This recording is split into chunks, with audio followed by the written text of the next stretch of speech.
in the chat if you can hear us. We're using Sammy said it sounded great. Oh, okay. Yep. Never mind. Forget that comment. We're using a new mic today that we just got. It is adorable. It's even got this tiny little like muffler It's on got it. some Luna hair on it. Well, I wasn't going to mention that. Oh, sorry. I was talking about the little muffler, but yes, welcome to my life. There is Luna hair everywhere. And a Luna. Oh my gosh, you guys, we bought her. If anyone has a tiny dog that's always cold, I cannot recommend this enough. We just bought Luna. By we, I should say Lacey on tour thought of it. She's our VIP coordinator. She was like, you should get her a foot warmer. We're going to post a picture on the Discord because basically it's like you can stick your feet in it and this little like cave will keep your feet warm. Well, Luna's never been happier. She's been snuggled up in her foot warmer because it's the perfect size for her. And it is the cutest thing. I honestly didn't think Luna could get any more cute. I just posted a picture. Oh my gosh, yeah. So go to our Discord if you want to see just cuteness overload with Miss Luna. I should make a TikTok about this. You should. I walked into your dressing room last night during the show, and she was like 80% in the thing, and then just her little head and her arms were sticking out of it. And I didn't have my phone on me, but I was like, oh my God, I didn't think Luna could get cuter. Yeah. And she got cuter. She got cuter. Hi, baby. Anyway. Well, anyways, we're obsessed with Luna, obviously. But thanks everyone for being here. We're so excited today to be chatting with Ashe. She's an amazing artist, and you know, it's always fun when I do these because different members of like my team will get really excited for different people. Yeah. And anyways, I'll have to tell her that like several people who have like really cool taste have been very excited when they saw that I was interviewing Ashe. Like Alec, where I feel like he's just like kind of too cool for most things. Alex? Well, don't let him hear you say that. You know. Well, he doesn't listen to my show. He's too cool for that. But also, like, a lot of you guys know Sammy, my manager. He was like, oh my gosh, I'm so excited for Ashe. That's going to be a great one. So, anyways, I'm really excited to chat with her today. But, I should enable call-ins so that she can, you know, be a part of this eventually. That'd be smart. I'm a good host. We're tired. Okay, tour. It's a lot. And then we went and did, I mean, I don't know about you, but I did almost 30,000 steps at Disney World. Somehow you got about like 700 more than me. Wow, okay. Or like 700, whatever. Anyways. I did slightly more than you. You did. Yeah. We walked slow. Yeah. We walked really slow. We did like the mosey, like, you know, girls reunion when you're 80 years old to Disney, which kind of a trip. And it was great. Yeah. I do feel like an 80-year-old after it. Oh my gosh, I'm so tired. But I mean, tour in general is just, it's hard to explain to people why you're so tired all the time. Yeah. But it's like, I don't know where the day goes. Yep. I don't know where the time goes. All I know is I am busy all day, every day. And I always have this huge list of things to do that are like, oh, I'll get that. Yeah. Like that. And it just never gets I think done. What's perplexing to me is I know my job so well, but when people ask me, what do you do? I don't know how to tell them what I do. Right. Like if I try and like go to the first minute of my day and walk through it, I have a hard time explaining how my job works. Your job is very complicated. Like there's a lot of moving pieces. Yeah. And I feel kind of similarly of like, I could tell people that I do a show every night and meet and greet, but the other like 8 hours of the day, I don't know where they go. I just know I'm busy all day, whether it's like, I couldn't even tell you. Anyways, tour is exhausting. We're on tour, but we are very grateful to be so. This is definitely a happy place for me, and I think a lot of our crew. That's what we should do. I think we should make TikToks that are like quick cuts of our day from the first minute to going on stage. Hey! That would be really fun. You know, those people that say you never have a good idea, they're full of it. I feel like you're that person. I'm just kidding. No one says that. Okay. Anyway. All right. Well, our guest is here, and I think we need saving. So I'm going to bring Ashe into the conversation to pull us out of this rut. You have great ideas, by the way. And I think that's a fantastic idea. Just saying. All right. We are all set. We've got Luna, who is peeking her head out now of the warmer. We've got Ashe here. Yay! How you doing, Ashe? Oh, there we go. Am I in? Yeah, we can hear you now. How are you? And chat, let us know. Hello, how are ya? We're doing really good. We're in Florida, Clearwater. Florida. I just remembered Florida. Oh my gosh, I can't use my words. But where are you calling from today? Oh my gosh, Florida. I'm in Los Angeles, California for like the next 24 hours. It's brief, but Oh my gosh. I just got a place in Nashville, so I'm kind of between the two for a little bit. Oh, so you're kind of living in both. That's exciting. Have you wanted to go to Nashville for a while?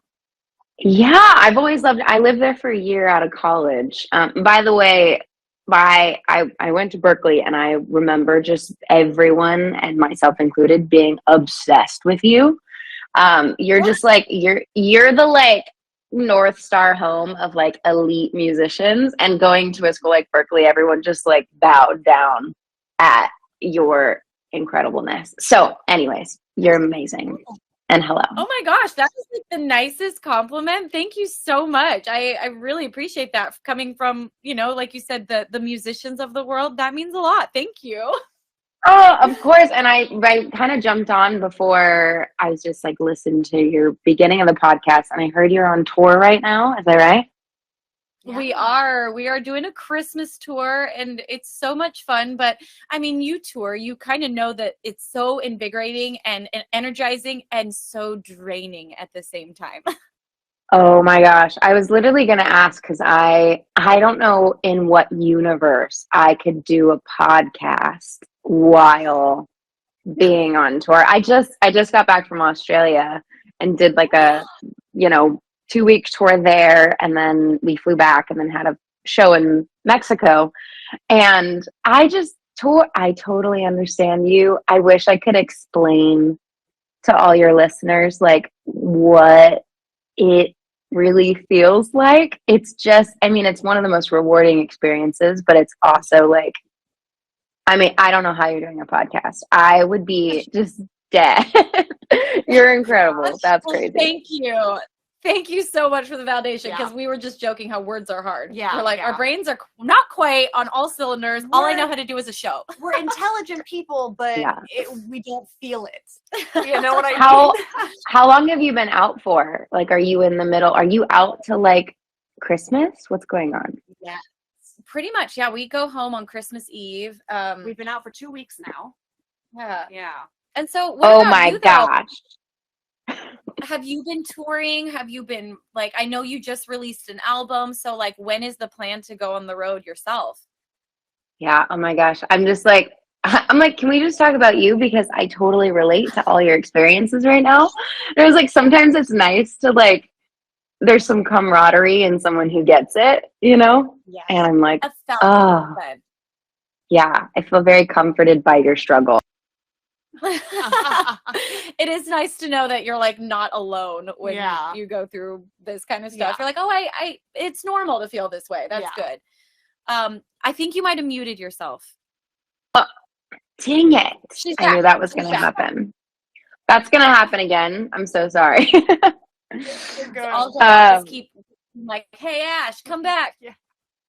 I was just going to say, if you've been out for 2 weeks, that's kind of like the first sort of sweet spot when you start to get into like the groove of things. Like there's a little bit of autopilot that starts kicking in. That first like right before, in those first 2 weeks, you're like, how did I ever do this ever before? Right. So, oh my gosh. Well, I hope you are kicking butt. So like when you start to rehearse for a new tour, this is something I go through every time, where I wonder how I ever, like, is this possible? Like, how do I perform? Like, am I any good? Why does anyone come to my shows? Like, you go through this process of like, oh my gosh, I don't know how did I do this? Do you ever feel like that? Oh my gosh, 1,000%. It's like that imposter syndrome that kind of kicks in for a second, and you convince yourself that no one's going to come to the show, even when like the show's sold out pre-ticket. But you like already know you sold all these tickets, but you're just still convinced. You're like, no one's going to come. No one's going to be there. I don't know what I'm doing. Like, I completely relate to that. It's a mind melding thing.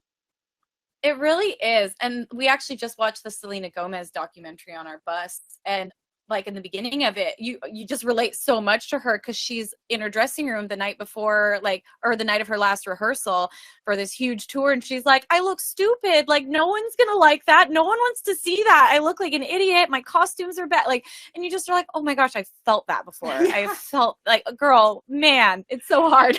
Yeah.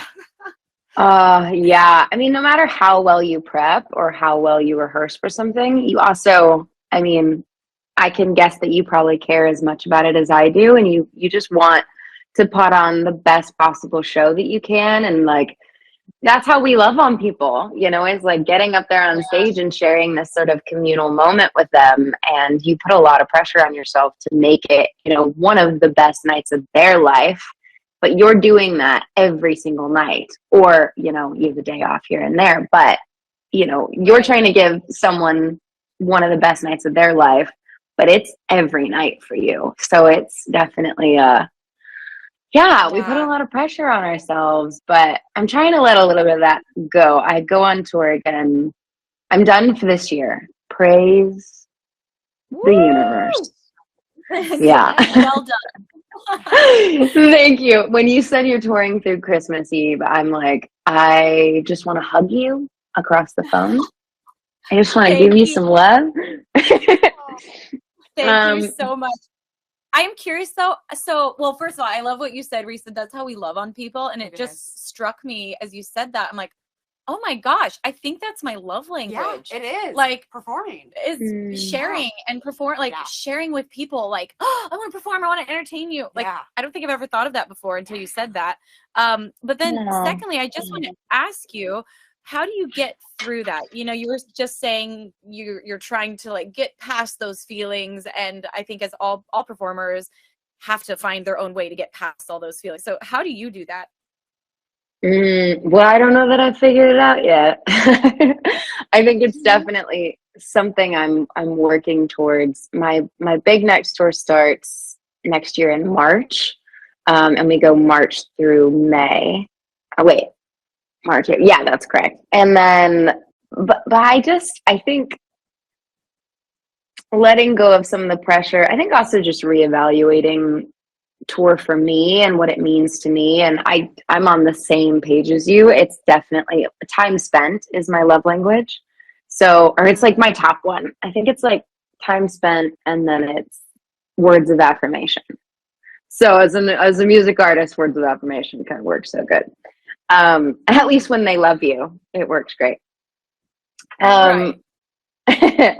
But yeah, so you're kind of like, you're giving so much of your time and sort of spreading so much of your energy. So it's definitely a love language of mine. But I think prepping for next year is just like maybe setting a couple more like healthy boundaries for me and my team, and you know, what I'm willing to, like the energy that you expend, like you were talking about, you don't know where the time goes when you're not on stage or doing a meet and greet, but that time is like precious. Yes. Gosh, and I don't think I like was super wise about how I spent that time always on tour.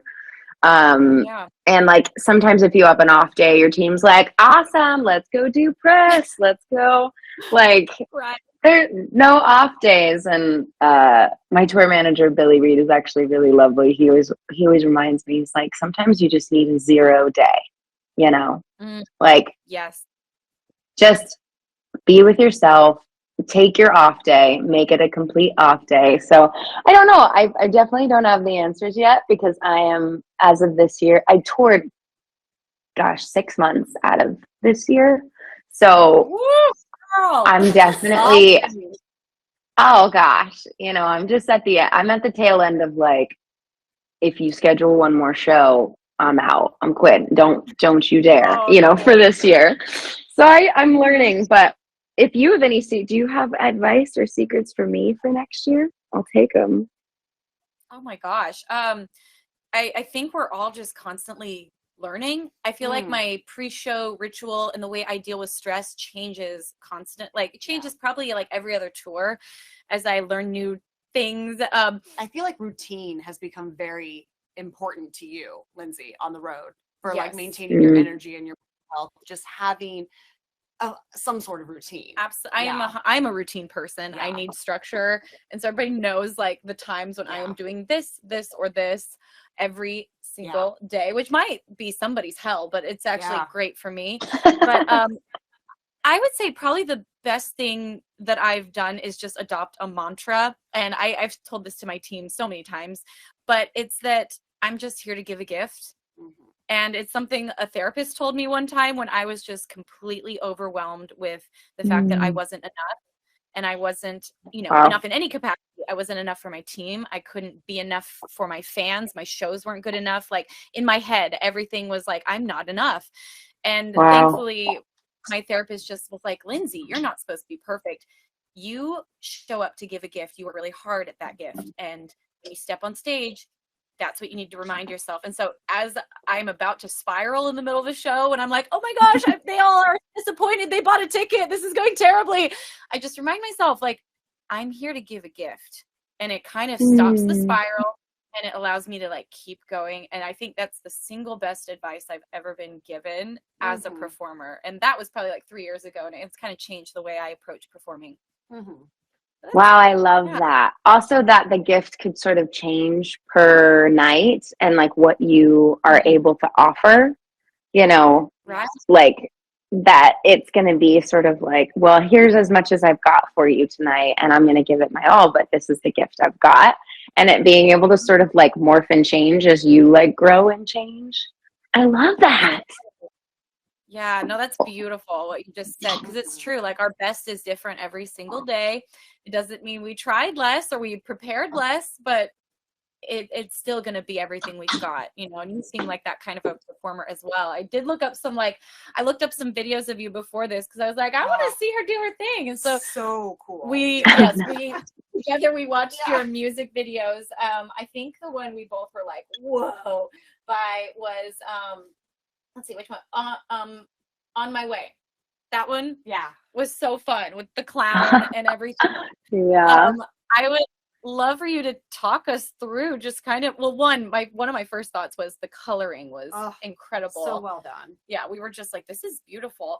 And then secondly, I was like, this looks like it would be a lot of fun to film. So I just love for you to talk us through, like, I don't know, the story, where the music video came from, and what it was like filming it. Oh, yay. I love this subject. Because that's just my favorite. That's probably my favorite music video that we've ever done. And it all just like, I think we're living in an interesting era right now where, some artists are very like, can take or leave the music video or like the visual creative side. And I get so much joy and fulfillment from that side and sort of being, very in charge and very, collaborative with the most amazing other people, but I'm like, I really want it to be a reflection of me in all areas of my career. And so, man, that was like my like brainchild of wanting to just explore like what it would be like if I was this washed up pop star, who had to become a clown for kids' parties to pay her rent at the trailer park. And I just loved this sort of like other universe. Also a universe that isn't completely out of, the question. I mean, it's probably not going to happen, but I kind of just loved, putting on this sort of alter ego and getting just demolished by this like kid at the end, and the drive away is just like, well, you can't keep a good clown down. I keep driving away and it's like this maniacal laugh. And I don't know.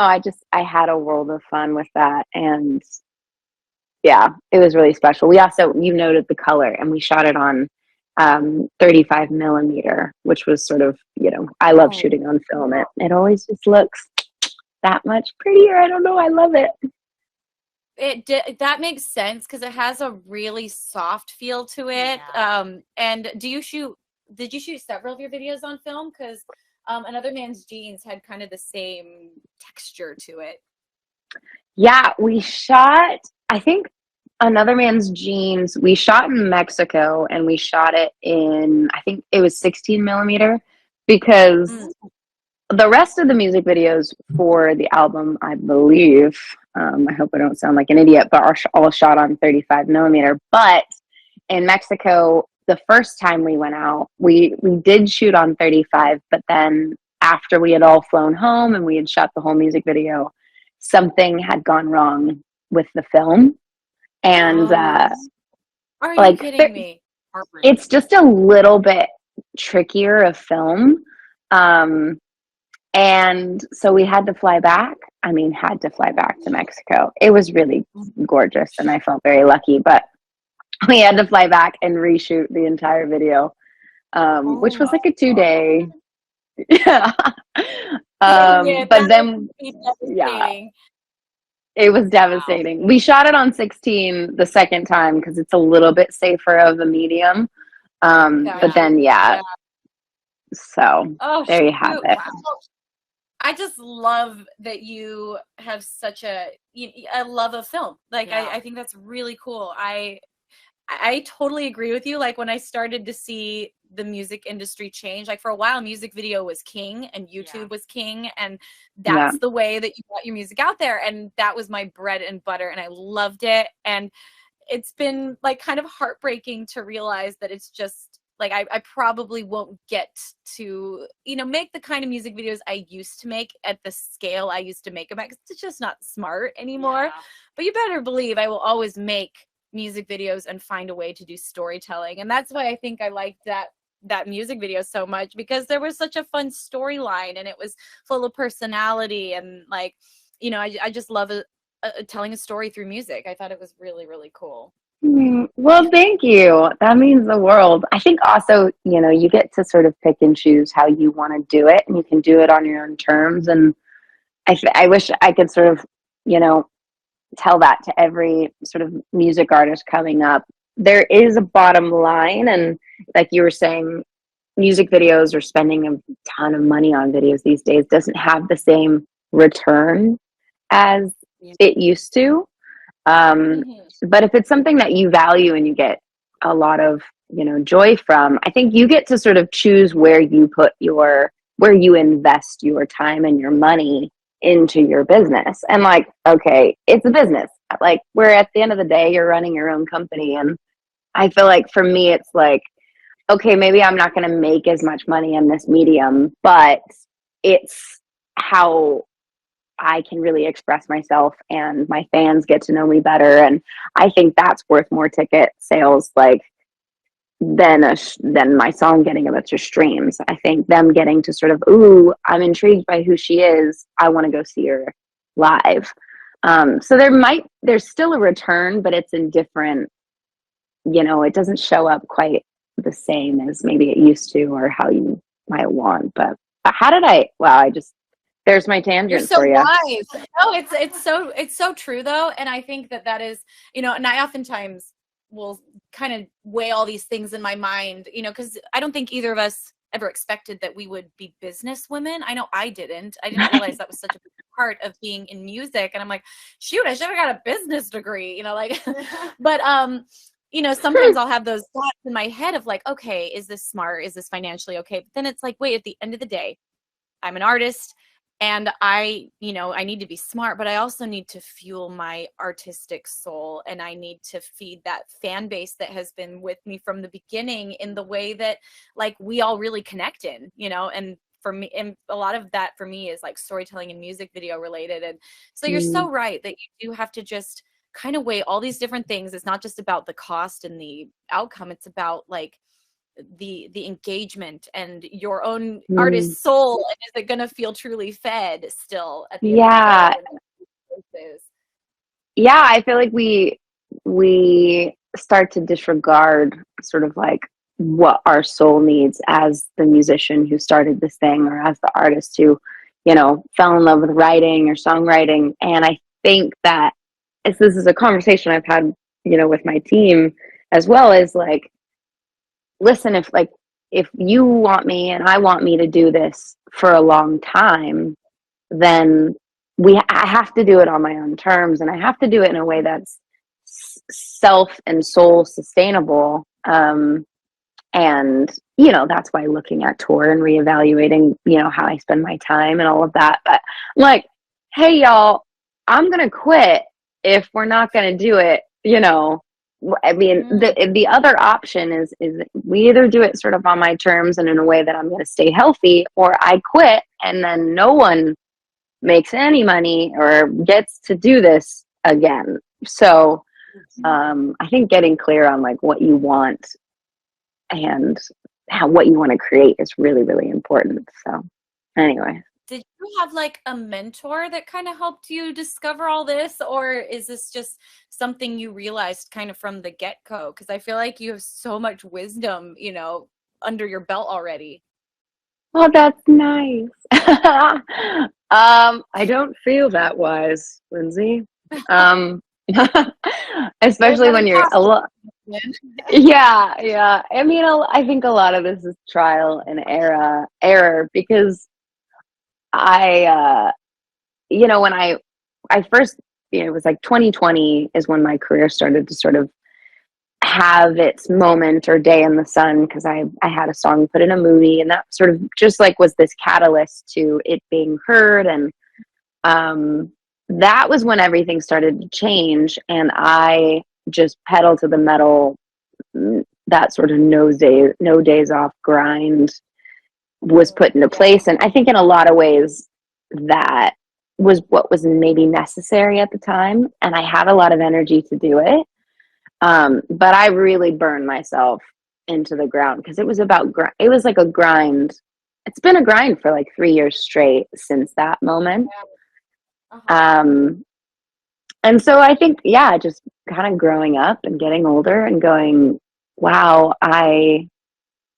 let's, like, we got to pump the brakes here for a second, because, I love this and I want to keep doing it. But, when someone tells you get to go tour Australia and you're not excited about it, there's a problem, and you need to like evaluate what's going on internally. So I wish I had a mentor. Maybe I would have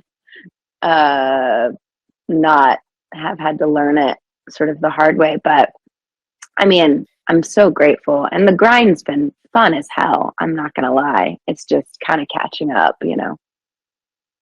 Yeah. Well, and I think the only true way to really learn anything is you have to kind of experience tastes of it. Then mentors can help you understand it, but it's like, you got to experience that burnout to understand what people are. Because at first you're just like, I'm ready, I'll do whatever, like, let's go, I'm like, I'll sign whatever, I'll do whatever, because you're so excited. And and then you have to experience like, whoa, I have to learn how to evaluate all these things, all these conflicting emotions I'm having. I have to learn how to be smart. And and I guess with that whole like kind of maturity and growing up fast in the industry, like we all have to do, even though we're grown up when we get into it, it's like you have to grow up all over again. When I did my second album, I remember I was like terrified personally, because I was just like, oh my gosh, was the first album a fluke? Like, was that just a lucky break? And like, who knows, can I do this again? There's just, everybody talks about the sophomore slump and like all this BS that kind of can be terrifying. And so like, you just released your second album. And so I believe, right? It was your second album. Yes. Yeah, it was. Okay. Phew, I was like, wait a minute, I get that right. But yeah, you just released your second album. Was the process different from writing your first album? And like, how did you kind of deal with that experience of going back and writing the second album? Yeah, I've heard that as well from a bunch of people, that the sophomore record's always like a really hard one to tackle, because you spend your whole life writing your first. Because it's like your whole life goes into that first album, and then you're like, well, there it is. What do I do now? And I think I was going through such a rapid change in my career and in my personal life. I had just, when I was working on my first album, I was in the sort of recovery of a divorce and getting out of, a pretty toxic situation. And so as I started to work on the second one, I was completely in this sort of new, evolved, fresh era that I feel like I just had exponentially grown in a really short period of time. And, it's funny. I think a lot of people didn't expect to get the second album as fast as I did. I think I put it out just over a year after the first album. Oh, wow. So it was pretty quick.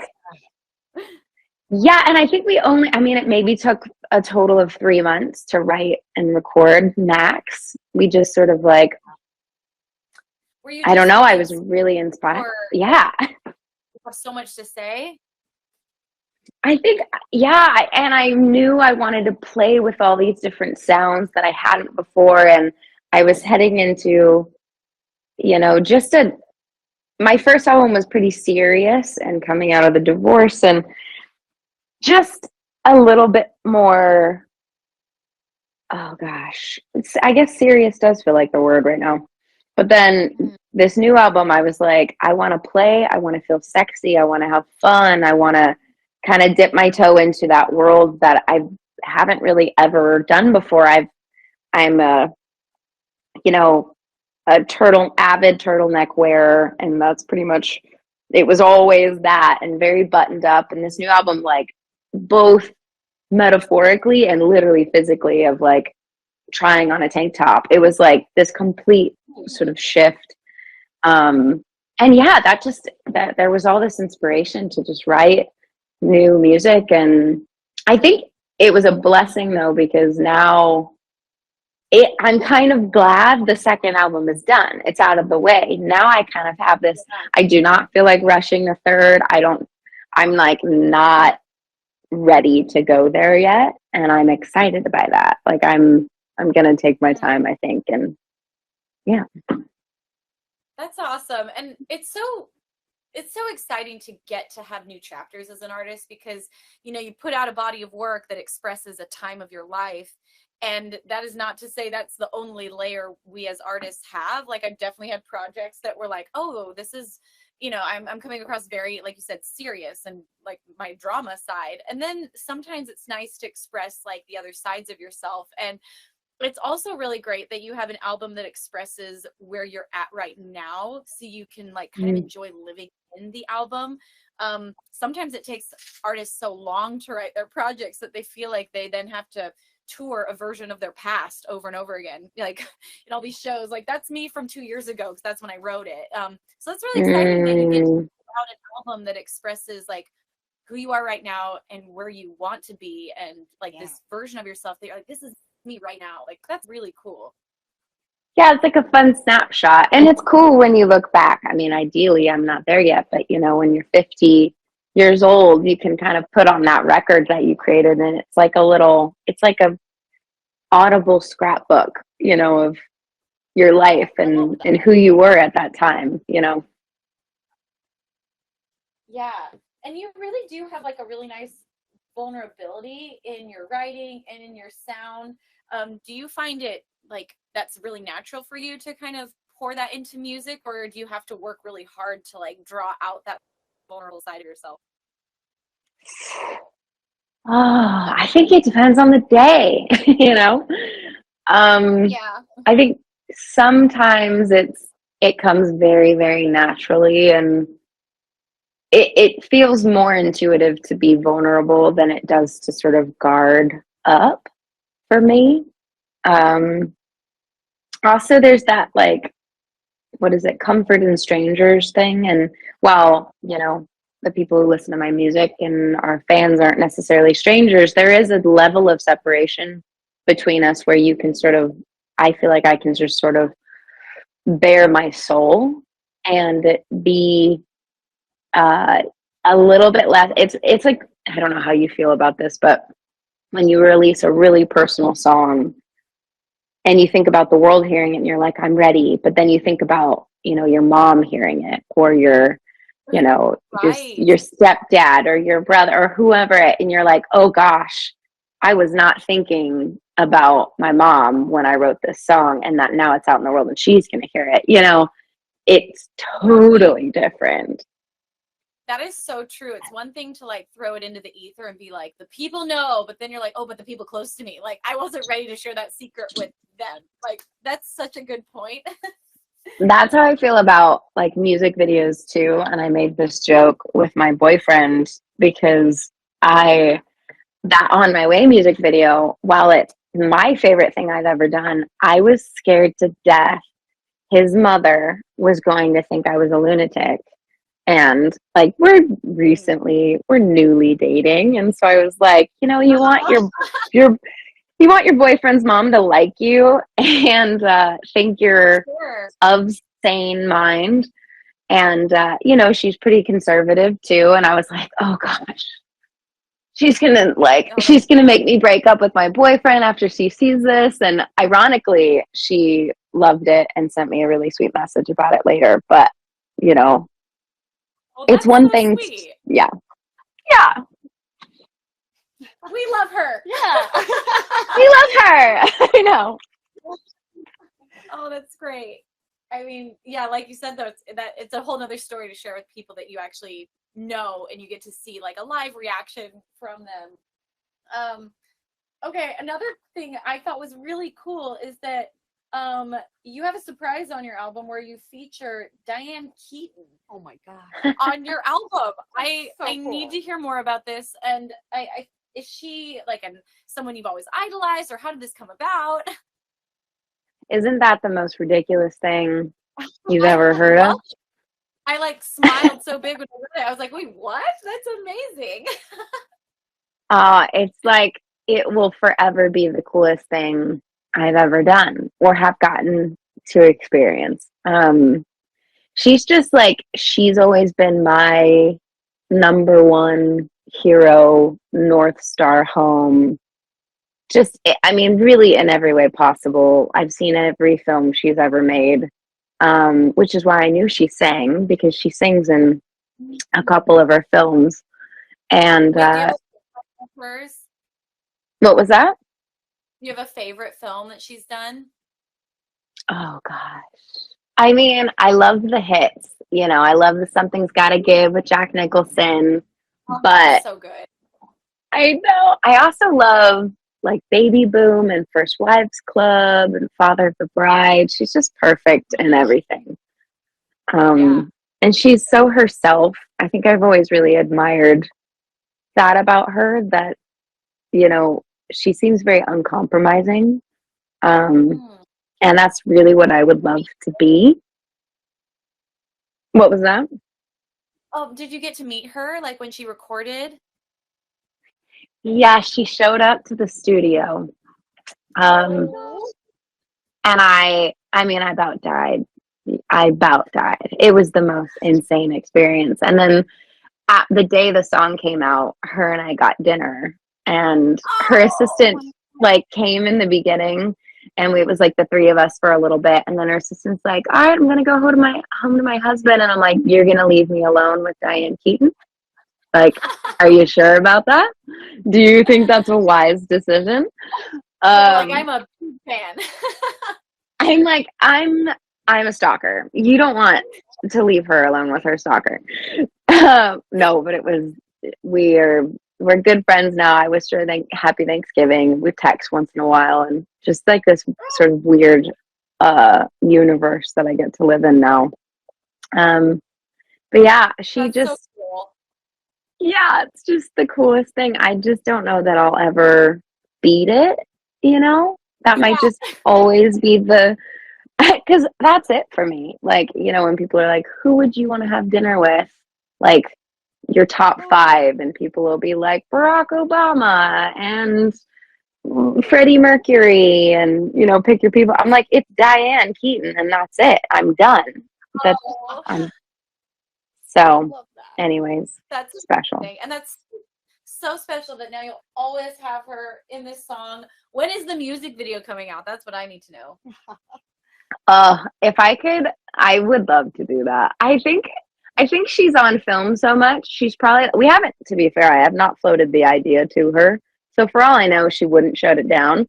But I think I'm afraid to be like, you want to make a movie with me? And she'd be like, you're not an actress. Like, uh, like I have no business being in a film, so with her. So, but that would be pretty I'm cool. just Maybe putting one in the day. universe for you that it could happen. I'm manifesting it possibly in the future for you. Okay, but thanks. I think that's just the coolest thing, and the way you described it is definitely the way I feel about Amy Lee. She's like my Oh, icon. I love her so much. Grew up loving her, and you know, we've now gotten to work together a few times, and every time that she'll like text me about something, and I just have to remind myself, yeah, she's my friend. oh, I love that. Amy Lee's incredible. Side note. She is. But It was. yeah, Oh, sorry. that's like, no, I was just gonna say, yeah, it's like sometimes the life that we've chosen leads us into these really magical, almost miraculous experiences, and then you start to forget, like, oh no, I've been like, this person shaped me into who I am, and they just texted me. You know, you're like, oh God, that is, yeah, that's a pretty cool experience. That's really cool. It is. Yeah. Those pinch me like full circle moments where you're like, oh my gosh, this was something that has come in a full circle back to me from my childhood or from my adolescence. And it is pretty magical. And you know, and it's really great to like pause in those moments and be like, I'm not gonna let this get wasted. Like this is a real moment of gratitude, and like this isn't gonna get wasted on me right now. Like this is special. I feel like Oh, I love that. Stuff, but just the way you speak, I'm like, I feel like you're a magical creature. You get it. I am a magical creature. That's nice. Yeah. You know what? Yeah. I'm gonna accept that. If I can manifest a song with Diane Keaton, I'm like, I'm a witch. I must be. How do you otherwise explain it? You know? Exactly. Oh gosh, maybe I'm a witch too. I think I'm gonna take that. It's a good thing. Yeah. But like you're definitely like you're like a little fairy, a fairy witch.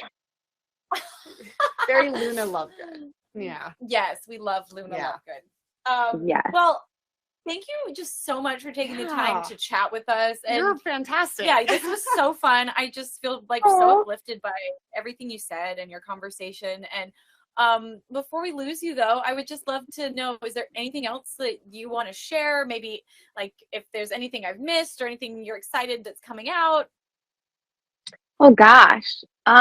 Well, it's funny because I'm just, you know, you're catching me. This is my last interview of the year. Not interview, it's not an interview, but this is my last work week of the year. You're catching me at a very like winding down time. So yeah, anyone listening, listen to the album that I just spent my life working on, and that's here, and I'll be going on tour in March, and come see me on tour. But yeah, I'm just excited to unwind. Sorry, there's a plane going by. I'm sorry if it's loud.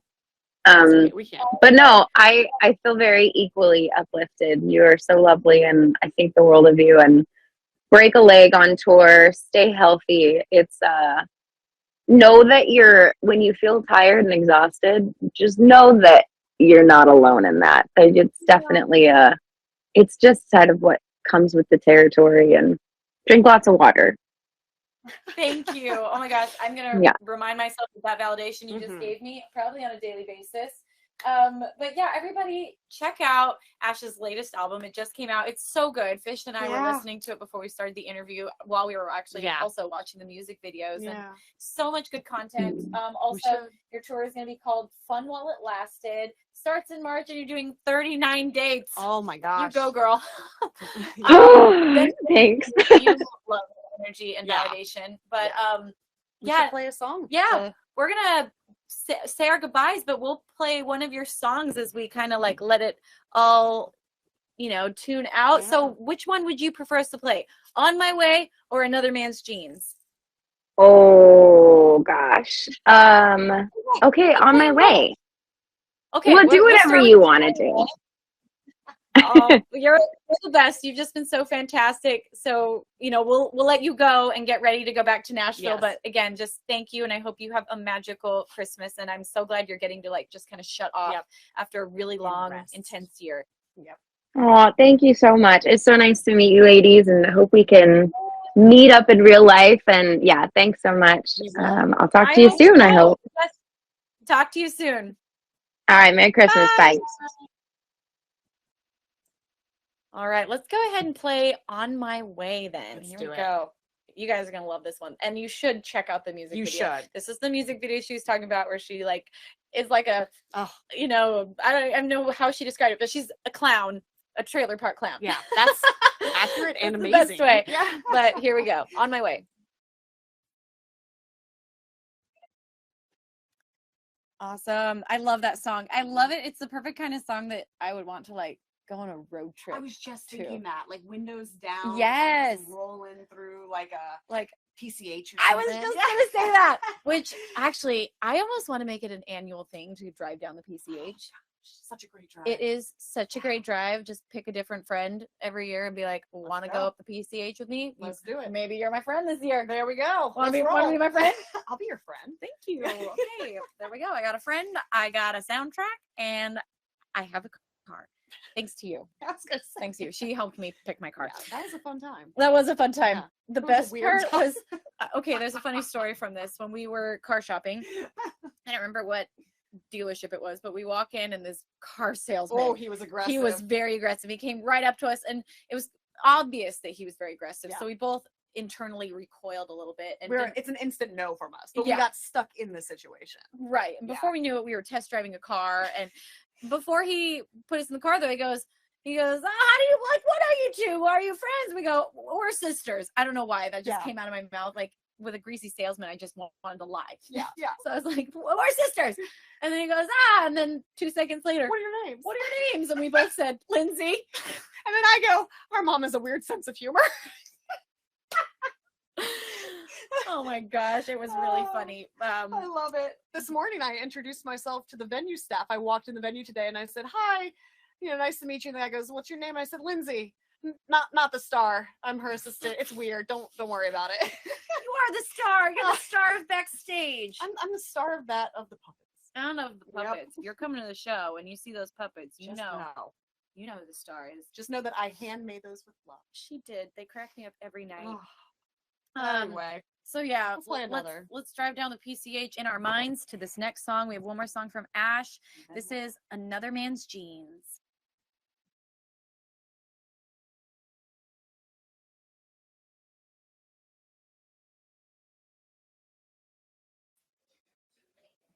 Okay.